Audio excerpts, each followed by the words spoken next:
وقت اسلام آباد میں سینیٹر نسیمہ احسان کی زیر صدارت سینٹ قائمہ کمیٹی برائے تفویض کردہ قانون سازی کا اجلاس منعقد ہوا۔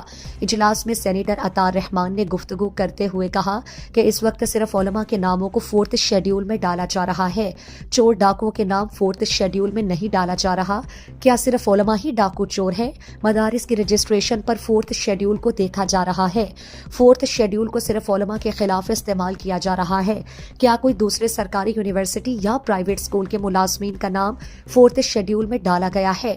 ایک بار اگر کسی مولوی کا نام 4th شیڈول میں آ جائے پھر ساری زندگی نام 4th شیڈول میں رہے گا۔ جب تک مولوی امامت چھوڑ کر معافی نہیں مانگتا اس وقت تک نام 4th شیڈول میں رہے گا۔ وزارت داخلہ کے حکام نے کہا علماء ہمارے لیے قابل احترام ہیں، اینٹی منی لانڈرنگ کو بھی دیگا جا رہا ہے۔ سینیٹر شبلی فراز نے کہا کہ کس کو کیسے قانون کے مطابق پھنسایا جائے، مسلسل اس کمیٹی کے ایجنڈے ایک جیسے آ رہے ہیں، قانون کو ذاتی فائدے کے لیے استعمال کیا جا رہا ہے۔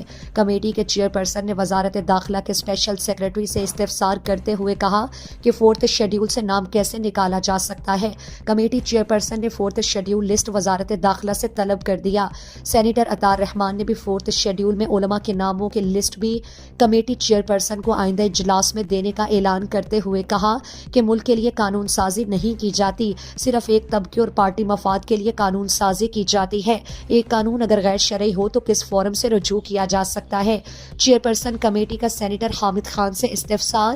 کمیٹی نے جو سفارشات وزارت داخلہ کو دیے تھے اس پر وزارت داخلہ نے عمل کیوں نہیں کیا؟ اس موقع پر سینیٹر نسیمہ احسان کا میڈیا سے گفتگو۔ کمیٹی میں جو ہمارے 3 ایجنڈا تھے، آج 3 ایجنڈا میں سے ایک اسلامی نظریاتی کونسل والوں کا جو کچھ 2 شکایات تھی ان سے متعلق، اور ان پہ کمیٹی بیٹھے گی اور ہمیں بریفنگ کرے گی ڈپارٹمنٹ ہماری۔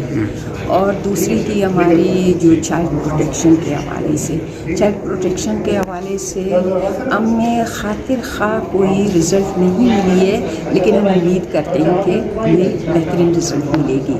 اور اس کے علاوہ پاسپورٹ کا ایشو تھا تو اس پہ بھی آپ کے علم میں ہے کہ ہم نے کہا کہ اس کو دیکھ کے جانچ کے تب ہم آگے نیا قدم اٹھائیں۔